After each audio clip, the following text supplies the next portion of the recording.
Hi everyone, my name is Irene. I'm based in Malaysia and welcome to my channel Leafing Around.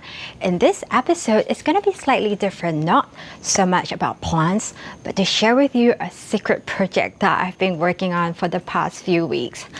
And this is the secret garden door. Yes, so I've been spending the past few weeks painting this door. If you have seen my tour video of my own garden, you would have realized that this used to be a patch of really lush greens.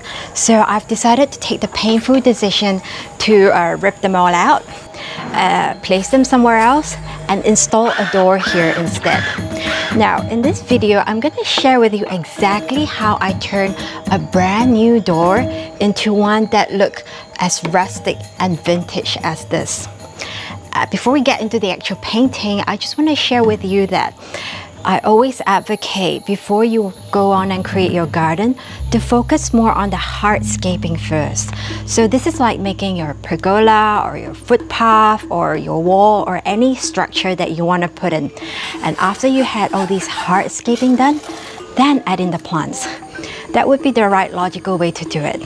In hindsight now, I'm telling you from my mistake because I didn't do any of that. I just put on my plants now and then decide I want to put in some structure.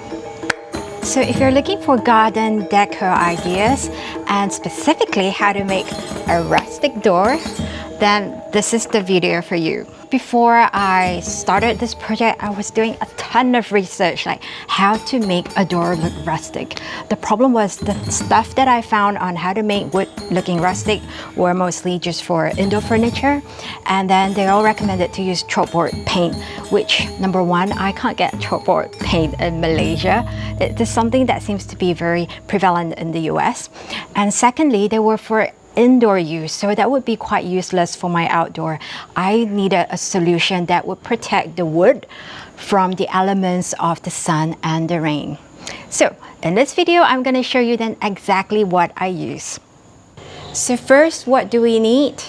I'm not promoting any of the brands, but just to tell you what I'm using. So this is a undercoating, the first layer you put on to protect the wood. And for this, I've used the Nippon timber finish. Then you need the actual color.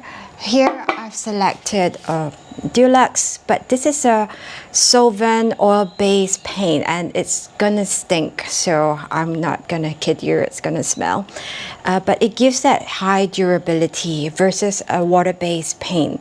A water-based paint is nice that it's matte and all, but it's not suitable for outdoor use. And my door is gonna go outdoor, so this is the paint. And this is basically the same thing, just from a different paint company and a different color that I bought. And after all that color is done, then you want to put in like sort of the protective layer on top. And then this one is the Nippon paint timber finish that I use. And then everything else, when you get your hands dirty and you want to thin out the paint, this is a thinner.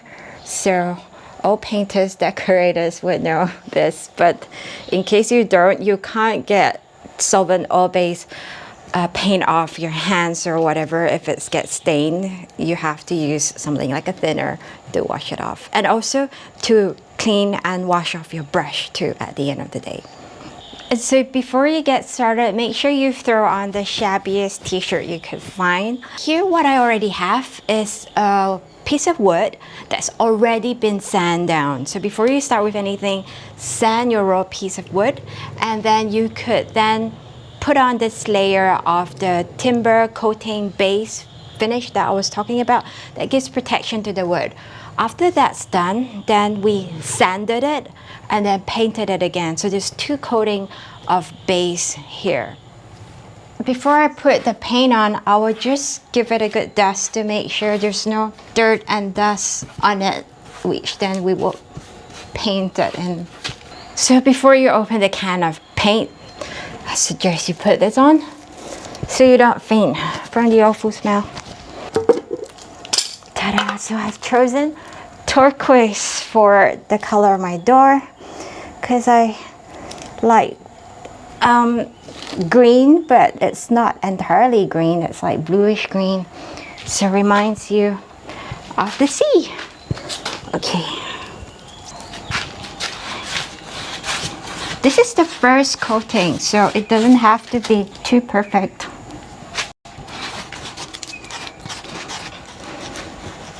All I'm doing at this stage is to get colors on the door. What I do try to do is to paint it in the direction of the grains.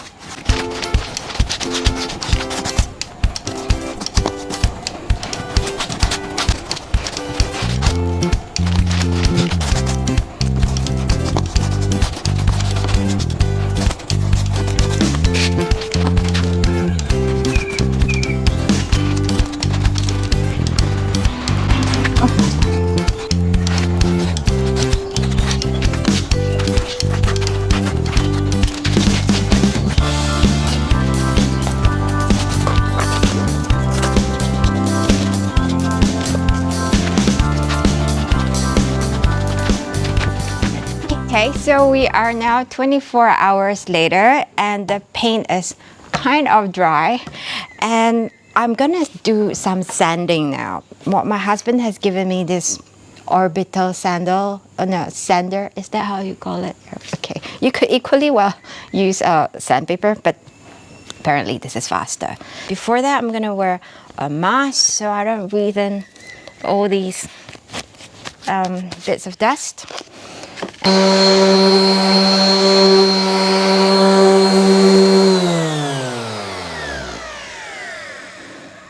I don't like this circular look.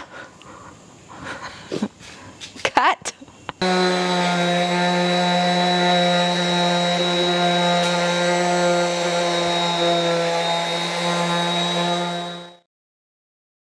And if you don't have that machine, you can always use the old-fashioned way of a sandpaper. It does the job equally well and gives you a really good arm workout too in the meantime. And I find that I have much more control over this because I don't really know how to operate that machine very well. So yeah, coming closer, then you can have a look. It may look terrible and painful while you do this, but it's gonna make it more matte. And also take off areas and pockets and bubbles. Like this one here is a very good example. I'm not sure what happened there, but it's a huge dollop, so you could just kind of sand it away, hopefully. There. It's like smoothing out a pimple.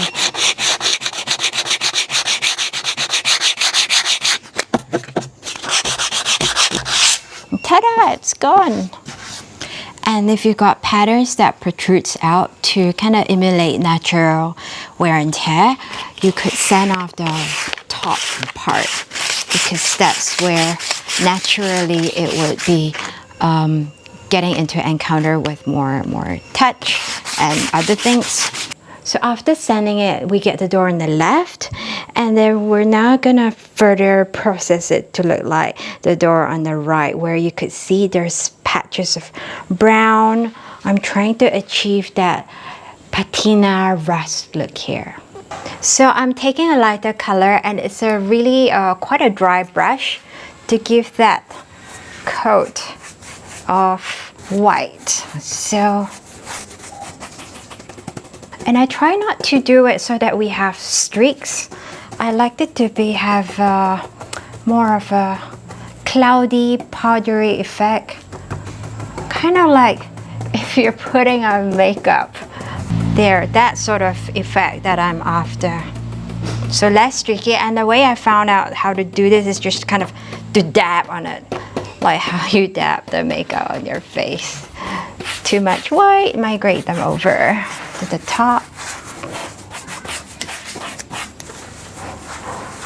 And a really dry brush that you could just kind of drag and dab at the same time. Jabbing the door. There, that powdery, chalky effect comes through. So less of this movement, but more of this dabbing action.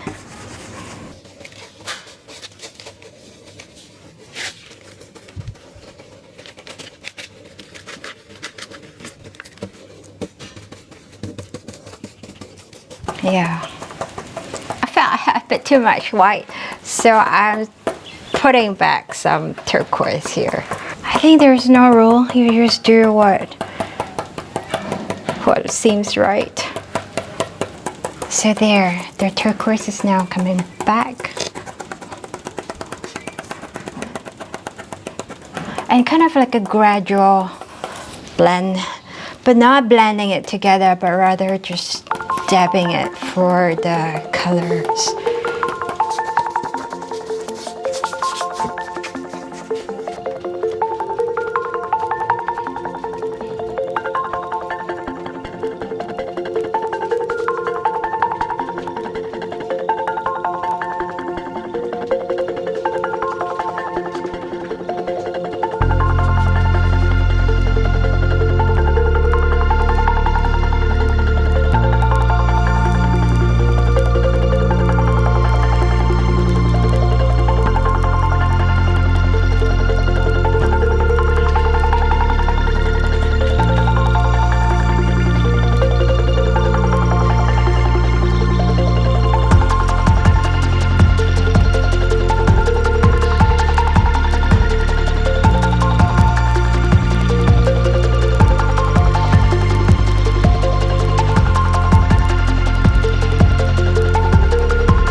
I hope you've enjoyed this video and learned something helpful, and I wish you luck in your own garden project. Remember to make something rustic and vintage looking.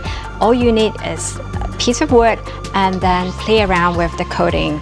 Remember, the first layer should always be sanding it, layering it with a protective coating, and then put on the colors and sand it, and then or dab it, and then finally seal it with one last finished wood coating. So if you have enjoyed this video, please subscribe to my channel, and also to see more plants and gardens tours and tips. And with that, I bid you farewell. Bye bye.